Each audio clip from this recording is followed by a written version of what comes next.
गेली 5-7 वर्ष ज्या पंकजा मुंडे यांना राजकीय विजनवास पत्करावा लागला होता, त्या पंकजा मुंडेंची दमदारपणे पुन्हा वाटचाल सुरू करत त्यांना लोकसभेची उमेदवारी देणं, एवढंच नाही तर पंकजा मुंडेंचे निकटवर्तीय असणाऱ्या महादेव जानकरांना परभणीतनं उमेदवारी देणं किंवा पुण्यातल्या देवेंद्र फडणवीस यांचे निकटवर्ती असणाऱ्या जगदीश मुळूक यांची उमेदवारी करण्याची संधी हुकणं, इकडे जळगावमध्ये गिरीश महाजन जे देवेंद्र फडणवीसांचे अत्यंत निकटवर्तीय आहेत त्यांना धक्का देत त्यांच्या मनाविरुद्ध किंवा त्यांना पसंत नसणारी उमेदवारी जळगावमध्ये देणं, अगदी याच्या सोबतच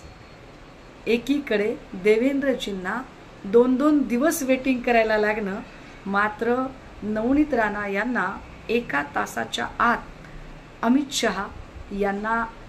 भेट करायला मिळणं, ही सगळी जर एकूण घटनाक्रम बघितला तर राज्याच्या राजकारणातला भाजपाचा सत्ता केंद्र जो देवेंद्र फडणवीसांच्या हाती होता, तो सत्ता केंद्रबिंदू हा केंद्रातल्या महाराष्ट्रातला नेता म्हणवणाऱ्या विनोद तावडेंकडे सरकत आहे का, हे म्हणण्याला पुरेसा वाव आहे। त्याचं अजून एक उदाहरण स्पष्ट केलं पाहिजे की एका मोठ्या वाहिनीला मुलाखत देताना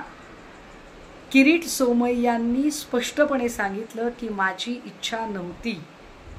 सन्माननीय उद्धव ठाकरे किंवा मातोश्री यांच्यावर आरोप करण्याची, मात्र मला तसे आरोप करायला देवेंद्र फडणवीसांनी भाग पाडलं। हे एका अर्थाने देवेंद्रजींना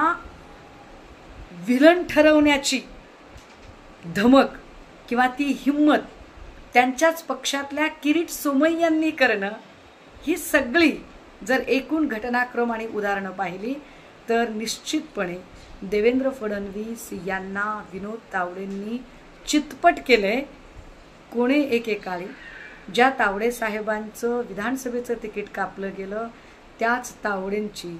जोरदार पुन्हा एकदा महाराष्ट्रात कमबॅक करण्याची ही तयारी सुरू झाली आहे का, हे म्हणण्याला पुरेसा वाव आहे। राजकारणातील प्रत्येक अचूक बातमीचे सर्वात आधी अपडेट्स मिळवण्यासाठी सरकारनामाच्या सर्व सोशल मीडिया प्लॅटफॉर्मला लाईक, फॉलो आणि सबस्क्राइब करा। तसंच सर्व नोटिफिकेशनसाठी बेल आयकॉन प्रेस करायला विसरू नका।